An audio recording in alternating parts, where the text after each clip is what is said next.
ಬನ್ನಿ ಇವತ್ತಿನ ವಿಡಿಯೋದಲ್ಲಿ ನಿಮಗೆ ಪ್ರೊಫೆಷನಲ್ ಬ್ಲೌಸ್ ಅಂದ್ರೆ ಬಾಡಿ ಮೆಜರ್ಮೆಂಟ್ ಇಂದ ಫಿಟ್ಟಿಂಗ್ ಮಾಡಿದಾಗ ಬ್ಲೌಸ್ ಯಾವ ರೀತಿ ಬಂದಿರುತ್ತೆ, ಬ್ಲೌಸ್ನ ಕೊಟ್ಟು ಸ್ಟಿಚ್ ಮಾಡಿಸ್ಕೊಂಡಾಗ ಯಾವ ರೀತಿ ಬರುತ್ತೆ, ಅಂದ್ರೆ ಫ್ರಂಟ್ ಗ್ಯಾಪ್ ಇರದೇ ಇದ್ರೆ ಬ್ಲೌಸ್ ಯಾವ ರೀತಿ ಕಾಣುತ್ತೆ, ಫ್ರಂಟ್ ಗ್ಯಾಪ್ ಇದೆ ಅಂದ್ರೆ ಬ್ಲೌಸ್ ಯಾವ ರೀತಿ ಕಾಣುತ್ತೆ. ನೋಡಿ ವೀಕ್ಷಕರೇ, ಫ್ರಂಟ್ ಗ್ಯಾಪ್ ನಮಗೆ ಬರ್ತಾ ಇದೆ 2 ಇಂಚು 3 ಇಂಚು ಅಂತಂದ್ರೆ ಬ್ಲೌಸ್ ಫಿಟ್ಟಿಂಗ್ ಬರಲ್ಲ ಅಂತಲ್ಲ, ಅಥವಾ ಬ್ಲೌಸ್ ತಪ್ಪಿದೆ ಅಂತ ಅಲ್ಲ. ಆ ಬ್ಲೌಸ್ ಅಲ್ಲಿ ಏನಾಗುತ್ತೆ ಅಂತಂದ್ರೆ ಬ್ಯಾಕ್ ಸೈಡ್ ನಮಗೆ ಜಾಸ್ತಿ ಇದೆ ಅಂತ ಅರ್ಥ. ಈಗ ನೋಡಿ, ಫ್ರಂಟ್ ನಮಗೆ ಇಲ್ಲಿ ಒಂದು ಬ್ಲೌಸ್ ಇದೆ. ಇದನ್ನ ನಾವು ಕರೆಕ್ಟ್ ಫ್ರಂಟ್ ಅಲ್ಲಿ ಯಾವುದೇ ರೀತಿಯ ಗ್ಯಾಪ್ ಇಲ್ಲದೆ ಬಾಡಿ ಮೆಜರ್ಮೆಂಟ್ ತಗೊಂಡು ಬ್ಲೌಸ್ ಅನ್ನ ಸ್ಟಿಚ್ ಮಾಡಿರ್ತಕ್ಕಂಥದ್ದು. ಸೊ ಇದೇ ಮೆಜರ್ಮೆಂಟ್ ಬ್ಲೌಸ್ ಬ್ಯಾಕ್ ಅಲ್ಲಿ ಕೂಡ ಇರ್ತಕ್ಕಂಥದ್ದು. ಇಲ್ಲಿ ಫ್ರಂಟ್ ಅಲ್ಲಿ ಏನಾಗುತ್ತೆ ನಿಮಗೆ ನೋಡಿ, ಫ್ರಂಟ್ ಅಲ್ಲಿ ನಮಗೆ ಫ್ರಂಟ್ ಪಾರ್ಟ್ ಅಂತಕ್ಕಂಥದ್ದು ಜಾಸ್ತಿ ಬರುತ್ತೆ. ಇದರ ಪ್ರಕಾರ ನಮಗೆ ಆಸ್ ಎ ಬಾಡಿ ಪ್ರಕಾರ 8.25 ಇಂಚು ಬರ್ತಾ ಇದೆ. ನಿಮಗೂ ಕೂಡ ಇಲ್ಲಿ 8.25 ಇಂಚೆ ಬರ್ತಕ್ಕಂಥದ್ದು. ಓಕೆನಾ? ಕರೆಕ್ಟ್ ಆಗಿ ಈ ಕಡೆ ಎರಡೂ ಸೇಮ್ ಬರುತ್ತೆ. ಯಾಕೆ ಅಂದ್ರೆ ನಾವು ಬಾಡಿ ಮೆಜರ್ಮೆಂಟ್ ಇಂದ ಬ್ಲೌಸ್ ಅನ್ನ ಕಟಿಂಗ್ ಮಾಡ್ಕೊಂಡಿರ್ತೀವಿ. ಅಪ್ಪರ್ ಚೆಸ್ಟ್ ಆಗ್ಲಿ ಅಥವಾ ವೇಸ್ಟ್ ಆಗಿರ್ಲಿ, ನಮ್ಗೆ ಇಲ್ಲಿ ಯಾವುದೇ ರೀತಿಯ ಮೆಜರ್ಮೆಂಟ್ ಏನಿದೆ ಪರ್ಫೆಕ್ಟ್ ರೌಂಡ್ ಅಂದ್ರೆ ರೌಂಡ್ ಬರುತ್ತೆ. 7 ಇಂಚ್ ಇದೆ. ಸೊ ಇಲ್ಲಿ ಕೂಡ 7 ಅಂದ್ರೆ 7 ಇಂಚೇ ಇರುತ್ತೆ, ಜಾಸ್ತಿ ಇರಲ್ಲ. ಸೊ ಕರೆಕ್ಟ್ ಆಗಿ ನಮ್ಗೆ ಎಷ್ಟಕ್ಕೆ ಬೇಕೋ ಅಷ್ಟಕ್ಕೆ ಬರುತ್ತೆ. ಸೊ ಕರೆಕ್ಟ್ ಆಗಿ ಬರ್ತಾ ಇದೆ. ಇಲ್ಲಿ ಸ್ವಲ್ಪ ಗ್ಯಾಪ್ ಇದೆ ನೋಡಿ, 1/2 ಇಂಚ್. ಈ ಕಡೆನೂ ಗ್ಯಾಪ್ ಇದೆ, ಈ ಕಡೆನೂ ಗ್ಯಾಪ್ ಇದೆ. ಓಕೆನಾ?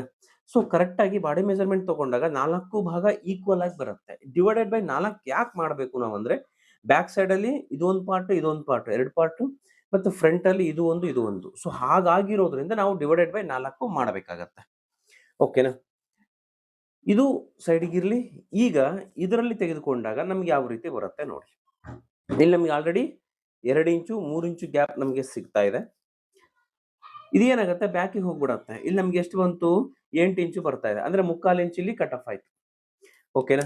ಇಲ್ಲಿ ಕೂಡ ಅಷ್ಟೇ, ಇಲ್ಲಿಂದ ಚೆಕ್ ಮಾಡ್ಕೊಂಡಾಗ ನಮಗೆ ಎಷ್ಟು ಬರ್ತಾ ಇದೆ, 7.5 8 ಇಂಚು, 7 ಇಂಚು ಬರ್ತಾ ಇದೆ. ಸೊ ಈ ರೀತಿ ವ್ಯತ್ಯಾಸ ನಮಗೆ ಎದರಿಂದ ಬರುತ್ತೆ, ಬ್ಲೌಸ್ ಅಲ್ಲಿ ವ್ಯತ್ಯಾಸ ಇದ್ರೆ, ಫ್ರಂಟ್ ಅಲ್ಲಿ ಗ್ಯಾಪ್ ಇದ್ರೆ ಆ ವ್ಯತ್ಯಾಸ ಬರುತ್ತೆ. ಸೊ ಫಿಟ್ಟಿಂಗ್ ಅಲ್ಲಿ ಪರ್ಫೆಕ್ಟ್ ಆಗಿ ಬರುತ್ತೆ. ಯಾಕೆ ಫಿಟ್ಟಿಂಗ್ ಅಲ್ಲಿ ಪರ್ಫೆಕ್ಟ್ ಆಗಿ ಬರುತ್ತೆ ಅಂತಂದ್ರೆ, ನಮ್ದು ಬ್ಯಾಕ್ ಜಾಸ್ತಿ ಇರುತ್ತೆ. ನೋಡಿ ಇಲ್ಲಿ ಬ್ಯಾಕ್ ಎಷ್ಟು ಬರ್ತಾ ಇದೆ, 18.25 ಇಂಚು ಬರ್ತಾ ಇದೆ. ಆ ಕಡೆ ಬ್ಲೌಸ್ ನಮಗೆ ಎಷ್ಟು ಬರ್ತಾ ಇತ್ತು, 17.5 ಬರ್ತಾ ಇತ್ತು. ಇಲ್ಲಿ 3/4 ಇಂಚು ಬ್ಯಾಕ್ ಜಾಸ್ತಿ ಆಗಿದೆ. ಸೊ ಇಲ್ಲಿರ್ತಕ್ಕಂಥದ್ದು ಏನಾಗಿದೆ, ಬ್ಯಾಕಿಗೆ ಶಿಫ್ಟ್ ಆಗುತ್ತೆ. ಅಂದ್ರೆ ಸೈಡ್ ಪಾರ್ಟ್ ಏನಾಗುತ್ತೆ, ಸ್ವಲ್ಪ ಮುಂದ್ಗಡೆ ಬರುತ್ತೆ ವೇರ್ ಮಾಡಿದಾಗ. ಓಕೆನಾ? ಆ ರೀತಿ ಡಿಫ್ರೆನ್ಸ್ ಅಂತಕ್ಕಂಥದ್ದು ನಮಗೆ ಬರುತ್ತೆ. ಅಷ್ಟು ಬಿಟ್ರೆ ಮತ್ತೆ ಜಾಸ್ತಿ ಡಿಫ್ರೆನ್ಸ್ ಏನೂ ಇಲ್ಲ. ಫ್ರಂಟ್ ಗ್ಯಾಪ್ ಬಂದ್ರೆ ಬ್ಲೌಸ್ ಫಿಟ್ಟಿಂಗ್ ಬರಲ್ಲ. ಸೊ ಆ ತರದ್ದು ಏನೂ ಇಲ್ಲ. ಫ್ರಂಟ್ ಗ್ಯಾಪ್ ಬಂದ್ರೆ ಏನಾಗುತ್ತೆ ಅಂದ್ರೆ ಬ್ಯಾಕ್ ಸೈಡ್ ಜಾಸ್ತಿ ಇರುತ್ತೆ ಅಂತ ಅರ್ಥ. Simple concept. ಇದಾದ ನಂತರ ಮೆಜರ್ಮೆಂಟ್ಗೆ ನಾವು ಯಾವ್ದ್ಯಾವ್ದು ಅವಶ್ಯಕತೆ ಇದೆ.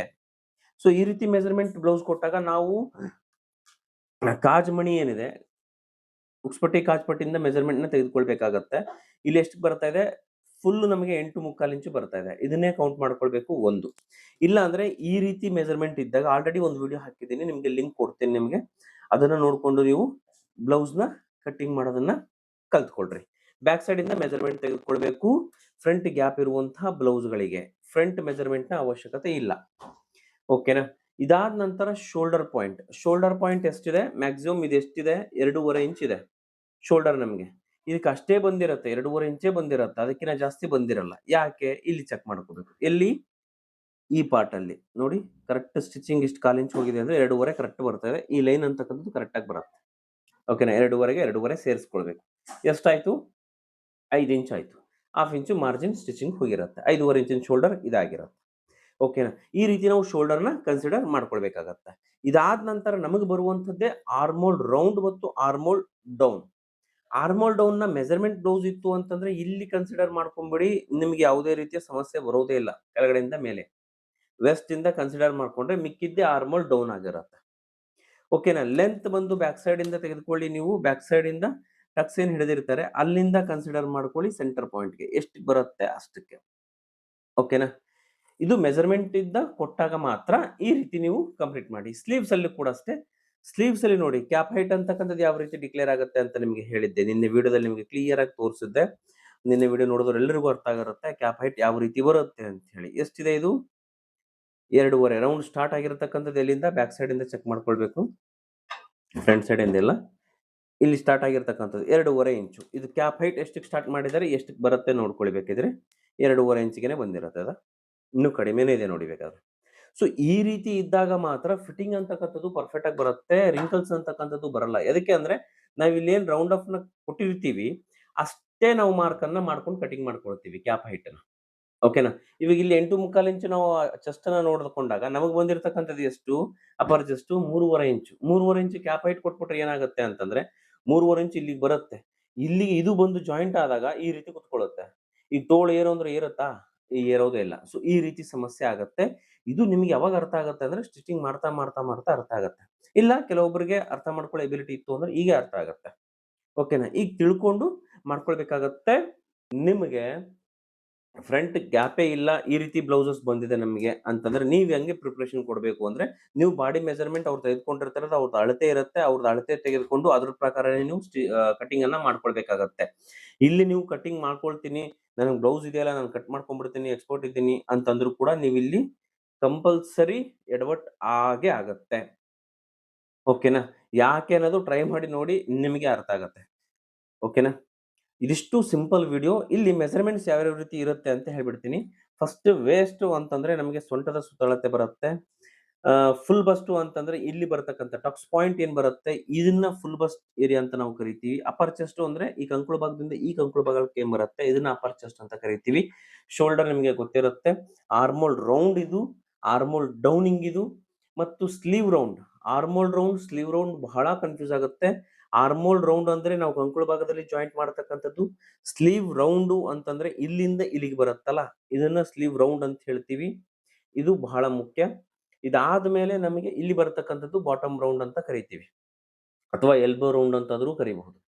ಓಕೆನಾ? ಇವಿಷ್ಟು ನಮಗೆ ಪಾರ್ಟ್ಸ್ ಆಫ್ ನೇಮ್ಸ್ ಬ್ಲೌಸ್ದು. ಸೊ ಅದೇ ರೀತಿ ಕೆಳಗಡೆ ಕ್ರಾಸ್ ಪಟ್ಟಿ ಅಂತ ಹೇಳ್ತೀವಿ. ಕ್ರಾಸ್ ಪಟ್ಟಿ ಇದಾಗತ್ತೆ. ಇದಾದ್ಮೇಲೆ ಹುಕ್ಸ್ ಪಟ್ಟಿ ಮತ್ತು ಐ ಪಟ್ಟಿ. ಓಕೆನಾ? ಇದು ಐ ಪಟ್ಟಿ, ಇದು ಹುಕ್ಸ್ ಪಟ್ಟಿ. ಉಲ್ಟಾ ಸ್ಟಿಚ್ ಮಾಡಿದ್ದಾರೆ ಇವರು. ಓಕೆನಾ? ಇದಾದ ನಂತರ ಇದನ್ನ ಈ ರೀತಿ ಸಣ್ಣದಾಗಿ ಕಡಿಯೋದಕ್ಕೆ ನಾವೇನ್ ಹೇಳ್ತೀವಿ, ಪೈಪಿಂಗ್ ಅಂತ ಕರಿತೀವಿ. ಅದಾದ ನಂತರ ಬ್ಯಾಕ್ ಸೈಡ್ ಅಲ್ಲಿ ಟರ್ನ್ ಮಾಡ್ಕೊಂಡ್ರೆ ಬ್ಯಾಕ್ ಸೈಡ್ ಟಕ್ಸ್ ಅಂತ ಕರಿತೀವಿ ಇದನ್ನ. ಓಕೆನಾ? ಇಲ್ಲಿ ಕೂಡ ಅಷ್ಟೇ ಇದನ್ನ ಬ್ಯಾಕ್ ಸೈಡ್ ಪಟ್ಟಿ ಅಂತ ಹೇಳ್ತೀವಿ, ಒಳಗಡೆ ಸ್ಟಿಚಿಂಗ್ ಮಾಡತಕ್ಕಂಥದ್ದು. ಓಕೆನಾ? ಇಲ್ಲಿ ನಮ್ಗೆ ಬಹಳ ಮುಖ್ಯ ಏನಪ್ಪಾ ಅಂತಂದ್ರೆ ಇದನ್ನ ಡೀಪ್ ಅಂತ ಕರಿತೀವಿ, ನೆಕ್ ಡೀಪ್ ಅಂತ ಹೇಳ್ತೀವಿ. ನೆಕ್ ಅಂತಕ್ಕಂಥದ್ದು ಇದು ಮಾತ್ರ. ನೆಕ್ ಎಷ್ಟಿದೆ ಅಂತ ನೀವು ಕನ್ಫ್ಯೂಸ್ ಆಗಬಾರ್ದು. ನಿಮಗೆ ಬೇಕಾಗಿರುವಂಥದ್ದು ನೆಕ್ ಎಷ್ಟಿದೆ ಅಂತಲ್ಲ, ಶೋಲ್ಡರ್ ಪಟ್ಟಿ ಎಷ್ಟು ಬೇಕು ಇದಕ್ಕೆ ನೀವು ಪ್ರಿಪರೇಷನ್ ಕೊಡಬೇಕು. ನೆಕ್ ಎಷ್ಟಿದೆ ಅಂತ ಪ್ರಿಪರೇಷನ್ ಕೊಡಬೇಡಿ. ಅದು ಬಂದು ನಿಮಗೆ ಡ್ರೆಸ್ ಕಟಿಂಗ್ ಗಳಲ್ಲಿ ಬಹಳ ಯುಟಿಲೈಸ್ ಆಗುತ್ತೆ ನೆಕ್ ಅಂತಕ್ಕಂಥ ವರ್ಡ್. ಇಲ್ಲಿ ನಿಮಗೆ ಯೂಸ್ ಆಗ್ತಕ್ಕಂಥದ್ದು ಎರಡೇ ವರ್ಡ್. ಒಂದು ಶೋಲ್ಡರ್ ಎಷ್ಟಿದೆ, ಶೋಲ್ಡರ್ ಪಟ್ಟಿ ಅಂತ ಅನ್ಕೊಳ್ಳಿ, ಶೋಲ್ಡರ್ ಪಟ್ಟಿ ಎಷ್ಟಿದೆ ಮತ್ತು ಡೀಪ್ ಎಷ್ಟಿದೆ. ಓಕೆನಾ? ಡೀಪ್ ಅಂತಕ್ಕಂಥದ್ದು ಇಲ್ಲಿಂದ ಬರ್ತಕ್ಕಂಥದ್ದು, ಇದನ್ನ ಬ್ಯಾಕ್ ಡೀಪ್ ಅಂತ ಹೇಳ್ತೀವಿ. ಇಲ್ಲಿ ಫ್ರಂಟ್ ಬರ್ತಕ್ಕಂಥದ್ದು ಫ್ರಂಟ್ ಡೀಪ್ ಅಂತ ಹೇಳ್ತೀವಿ. ಓಕೆನಾ? ಇದಿಷ್ಟು ಇವತ್ತಿನ ಮಾಹಿತಿ. ವಿಡಿಯೋ ಇಷ್ಟ ಆದರೆ ದಯವಿಟ್ಟು ಎಲ್ರಿಗೂ ಶೇರ್ ಮಾಡಿ. ಅದೇ ರೀತಿ ಸಬ್ಸ್ಕ್ರೈಬ್ ಮಾಡೋದನ್ನ ಮರಿಬೇಡಿ. ನನ್ನ ಚಾನಲ್ಗೆ ಸಾಕಷ್ಟು ಜನ ಸಬ್ಸ್ಕ್ರೈಬ್ ಮಾಡದೆ ನೋಡ್ತಾ ಇದ್ದೀರಾ, ದಯವಿಟ್ಟು ಸಬ್ಸ್ಕ್ರೈಬ್ ಅನ್ನ ಮಾಡಿ. ನಮಗೂ ಮೋಟಿವೇಶನ್ ಸಿಗುತ್ತೆ ವಿಡಿಯೋ ಮಾಡಲಿಕ್ಕೆ. ಮತ್ತೆ ಸಿಗೋಣ ನೆಕ್ಸ್ಟ್ ವಿಡಿಯೋದಲ್ಲಿ. ಏನಾದರೂ ಡೌಟ್ ಇದ್ರೆ ಕಮೆಂಟ್ ಸೆಕ್ಷನ್ ಅಲ್ಲಿ ಕಮೆಂಟ್ಸ್ ಮಾಡಿ, ಅದ್ರ ಬಗ್ಗೆ ಮತ್ತೆ ಅಪ್ಡೇಟ್ ವಿಡಿಯೋನ ಮಾಡಿ ಹಾಕ್ತೀವಿ. ಧನ್ಯವಾದಗಳು ವೀಕ್ಷಕರೇ.